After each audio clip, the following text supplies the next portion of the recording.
Kryetari i Partisë Demokratike Sali Berisha mbajti ditën e djeshme konferencën e parë për mediat pas procesit të mbylljes së votimit. Në fjalën e tij, ai ngriti akuza për Partinë Socialiste lidhur me vendimet e marra së fundmi, të cilat sipas tij kanë ndikuar në rezultatin e zgjedhjeve. Teksa u pyet disa herë nëse do të njohë rezultatin e zgjedhjeve, ai nuk u përgjigj drejt për drejt, por u bëri thirrje vëzhguesve që të vazhdojnë procesin e numërimit deri në votën e fundit. Presim rezultatin, PD do të bëjë të gjithë vlerësimin e saj.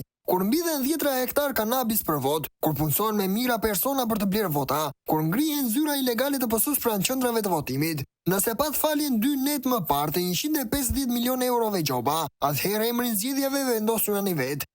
Nuk janë dhënë kur 138 licenca për kanabis, kur 100 euro për vot publikisht, nuk ka ndodhur kur që të falen 2 ditë para zgjedhjeve 150 milion euro gjoba, nuk ka ndodhur kur që të jenë në proces politik 3 liderat e partive opozitare. Kjo është hera e parë, kështu që asnjë prej këtyre nuk pajtohet me parimet e zgjedhjeve të lira.